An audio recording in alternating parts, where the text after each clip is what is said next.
सोमनाथ गुजरात के सौराष्ट्र में स्थित सोमनाथ मंदिर का 12 ज्योतिर्लिंगों में काफी महत्व है। इस मंदिर को अतीत में 6 बार नष्ट करने का प्रयास किया गया, लेकिन इसका अस्तित्व आज भी है।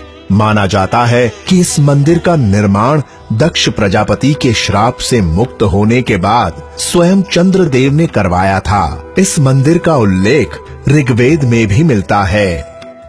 महाकालेश्वर मध्य प्रदेश के उज्जैन स्थित महाकालेश्वर मंदिर का महत्व दूसरे सभी ज्योतिर्लिंगों से अधिक है। माना जाता है कि यह ज्योतिर्लिंग स्वयंभू है और इसकी सभी शक्तियों का स्रोत वह स्वयं है, जबकि बाकी सभी ज्योतिर्लिंग मंत्र शक्ति के आधार पर स्थापित किए गए हैं। बैद्यनाथ ज्योतिर्लिंग झारखंड के देवघर में स्थित है। देवघर यानी देवताओं का घर। यह ज्योतिर्लिंग सिद्ध पीठ है, यानी मान्यता है कि यहाँ मांगी गई हर मनोकामना पूर्ण होती है। यहीं पर शिव के अनन्य भक्त रावण ने उनकी आराधना की थी और उन्हें खुश करने के लिए अपने 9 सिरों की आहुति दी थी। रामेश्वरम ज्योतिर्लिंग तमिलनाडु के रामनाथपुरम में स्थित रामेश्वरम ज्योतिर्लिंग की भी काशी विश्वनाथ जैसी ही मान्यता है। भगवान राम ने लंका पर आक्रमण करने से पहले यहीं पर भगवान शिव की पूजा की थी। यहीं पर रामेश्वरम सेतु भी स्थित है। त्र्यंबकेश्वर महाराष्ट्र के नासिक प्रांत में स्थित है। त्र्यंबकेश्वर ज्योतिर्लिंग इसी के निकट स्थित ब्रह्मगिरी नामक पर्वत से गोदावरी नदी का उद्गम होता है। यह इकलौता ज्योतिर्लिंग है जहाँ त्रिदेव यानी ब्रह्मा, विष्णु और साक्षात शिव वास करते हैं। अन्य सभी ज्योतिर्लिंगों में सिर्फ शिव का वास माना जाता है। केदारनाथ उत्तराखंड के रुद्रप्रयाग जिले में स्थित केदारनाथ मंदिर न सिर्फ 12 ज्योतिर्लिंगों में सम्मिलित है, बल्कि 4 धाम और 5 केदार में से भी एक है। यहाँ की प्रतिकूल जलवायु के कारण इसे अप्रैल से नवंबर माह में ही दर्शन के लिए खोला जाता है। ओमकारेश्वर मध्य प्रदेश में नर्मदा के तट पर शिवपुरी नामक एक टापू पर ओमकारेश्वर ज्योतिर्लिंग स्थित है। कहा जाता है कि इस टापू का आकार ओम की तरह है और स्वयं नर्मदा के कटाव से इसका यह आकार बना है। इसीलिए इस मंदिर का नाम ओमकारेश्वर पड़ा है। इसका मूल नाम मानधाता है।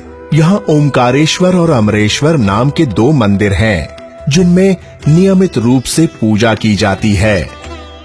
धृष्णेश्वर महाराष्ट्र के औरंगाबाद के पास धृष्णेश्वर या धुष्मेश्वर महादेव का मंदिर स्थित है। यह मंदिर इलोरा की गुफाओं के पास स्थित है। 12 ज्योतिर्लिंगों में इसे अंतिम ज्योतिर्लिंग माना जाता है।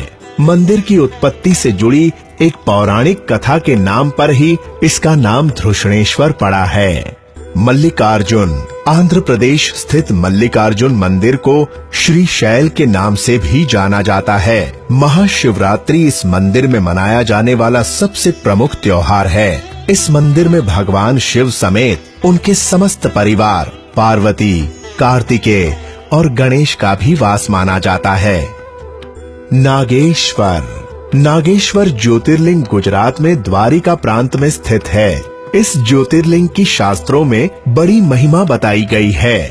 कहा जाता है कि जो भी इस ज्योतिर्लिंग की उत्पत्ति और महात्म्य की कथा सुनेगा वह मोक्ष को प्राप्त होगा। भीमाशंकर ज्योतिर्लिंग महाराष्ट्र में पुणे से करीब 100 किलोमीटर दूर स्थित है। यहाँ स्थित शिवलिंग काफी मोटा है, इसलिए इसे मोटेश्वर महादेव भी कहा जाता है। इसी मंदिर के पास से भीमा नामक एक नदी भी बहती है, जो कृष्णा नदी में जाकर मिलती है। काशी विश्वनाथ काशी यानी वाराणसी को भगवान शिव की नगरी भी कहा जाता है। इसी शहर में गंगा किनारे स्थित है काशी विश्वनाथ मंदिर। इस मंदिर के दर्शनों को मोक्ष प्रदायी माना जाता है। मान्यता है कि प्रलय काल में भी इस ज्योतिर्लिंग का लोप नहीं होता और यह जस का तस रहता है। पौराणिक कथाओं में इसे ही सृष्टि का आदि माना गया है। जहां भगवान शिव से ब्रह्मा और विष्णु उत्पन्न हुए थे।